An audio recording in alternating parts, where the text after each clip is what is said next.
আমরা সারা দিনে দুটো কথা ব্যবহার করি, আমি, আমার। বলি তো আমরা, আমার বাড়ি, আমার সংসার, আমার ঘর, আমি একজন ডাক্তার, আমি একজন শিক্ষক, আমি একজন কৃষক। দেখবেন আমাদের শরীর খারাপ হলে আমরা বলি আমার আজ শরীর খারাপ। আমি শরীর বলছি না, আমার শরীর বলছি। আমার বাড়ি, আপনাকে যদি জিজ্ঞেস করা হয় আপনার নাম কি, তখন আপনি বলবেন আমার নাম অমুক। অর্থাৎ এই আমার শব্দটা আমরা যে ব্যবহার করছি সেটা অন্য কেউ বলছে।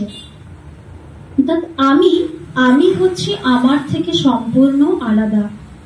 ওই আমি সেই বলছে যে আমার, এটা আমার শরীর বা আমার বাড়ি, আমার ছেলে। আমি ছেলে বলছি না, আমি শরীর বলছি। বলছি কি? বলছি না। তাহলে সেই আমিটা কি? আমি হচ্ছে এই শরীরের একজন সফল পরিচালক, এই শরীরকে চালনা করছে, এই শরীরের মালিক। সে হচ্ছে এক অতি সূক্ষ্মাতি সূক্ষ্ম দিব্য চেতন জ্যোতির্বিন্দু, এক চৈতন্য শক্তি, যাকে আধ্যাত্মিক ভাষায় বলা হয় আত্মা বা প্রাণ বা তৃতীয় নয়ন বা জ্ঞান চক্ষু। আমরা দেখবেন গান শুনে থাকি, সেখানে আমরা বলি, গানে আমরা শুনি যে প্রাণ পাখি বেরিয়ে গেছে। সেই আত্মাকেই বলা হচ্ছে। কোথায় থাকে আমাদের আত্মা?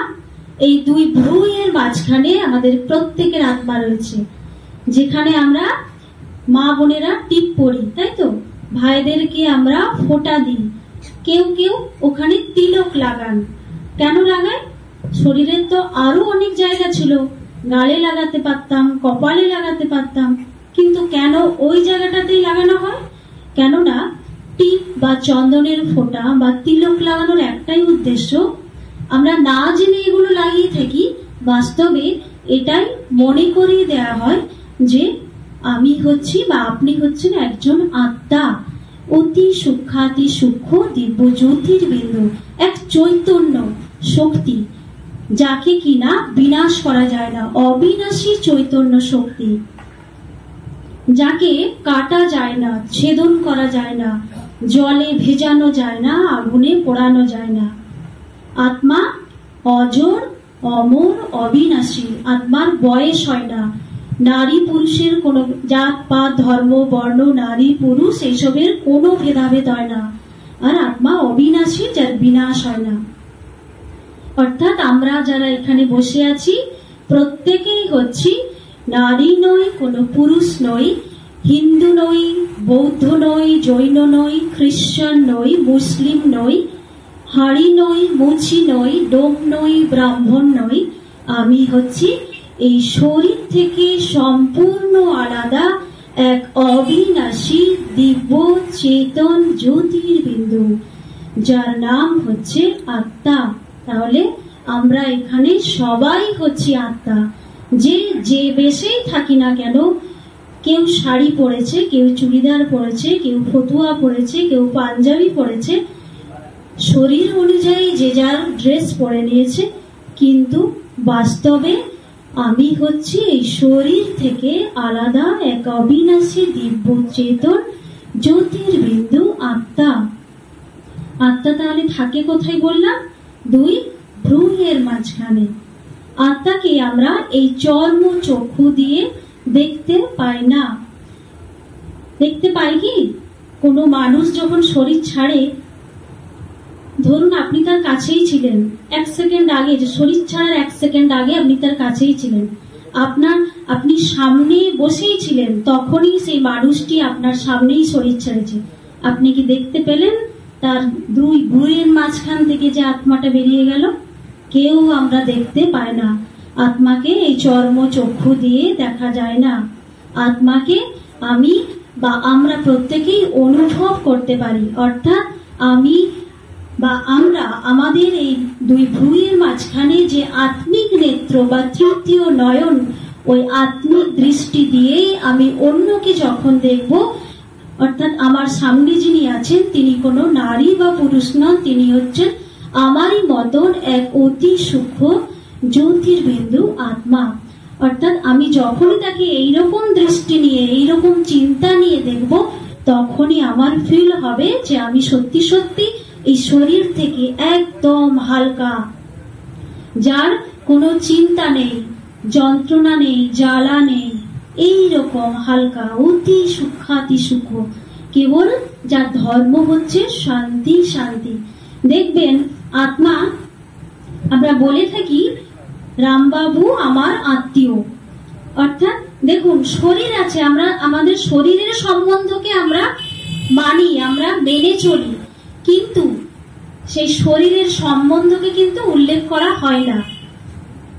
আমরা বলি আত্মীয়, অমুক আমার আত্মীয়। ধরুন আপনার ভাই, আপনি রাস্তা দিয়ে যাচ্ছে, আপনি হয়তো কোথাও আছেন, একজন অপরিচিত ব্যক্তির সঙ্গে আলাপ হয়েছে, তাকে আপনি বলছেন উনি আমার আত্মীয়।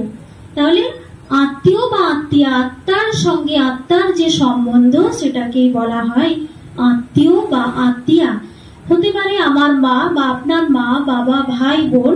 এই শারীরিক সম্বন্ধ, এই সম্বন্ধ কিন্তু সব বিনাশী, কেননা প্রত্যেকটি আত্মায়, সে নারী হোক বা পুরুষই হোক, যে ধর্মেরই হোক, প্রত্যেকেই কিন্তু শরীর নিচ্ছে, একটা শরীর নিচ্ছে, আবার কিছুদিন বাদে যখন তার পাঠ শেষ হয়ে যাচ্ছে তখন সেই শরীরটা ছেড়ে দিচ্ছে। এই আত্মা যখন শরীর নিচ্ছে, মাতৃগর্ভে আসছে, শরীর নিচ্ছে, তারপর বাইরে সে ভূমিষ্ঠ হচ্ছে, অর্থাৎ এই শরীর নেওয়ার ঘটনাটাকে বলা হয় জন্ম। আর আত্মা যখন ওই শরীরটাকে ছেড়ে দেয়, তখন সেই ঘটনাটাকে বলা হয় মৃত্যু।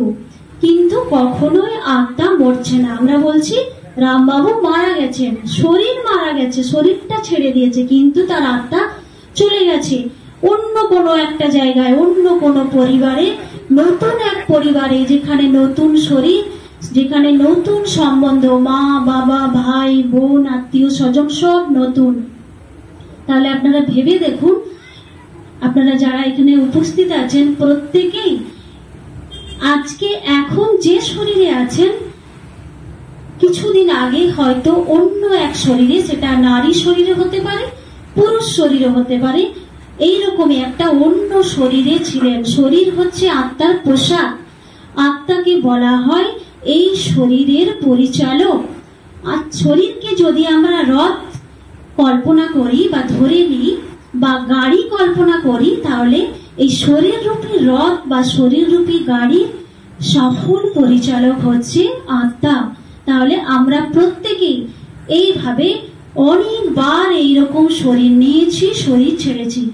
আজ যাদেরকে আমি ভাবছি এরা আমার অতি প্রিয়জন, আমার মা, বাবা, ভাই, বোন, এরা কিন্তু আমার অতি প্রিয়জন এই জন্মে, কিন্তু কোনো গ্যারান্টি নেই, আজ আমি আছি, কাল নাও থাকতে পারি। আমার সঙ্গে যারা আছেন তারাও আমার সঙ্গে থাকবে না, আমার সাথে কখনোই যাবে না। সেজন্য আমরা বলি যে আমরা একা এসেছি, একা যাব, কিছুই নিয়ে আসিনি, কিছুই নিয়ে যাব না। অর্থাৎ নগ্ন এসেছি, নগ্ন যাব। অর্থাৎ এখানে এটা বলার অর্থ হচ্ছে শরীর, আত্মা শরীর নিয়ে আসেনি, আত্মা শরীর নিয়েও যাবে না।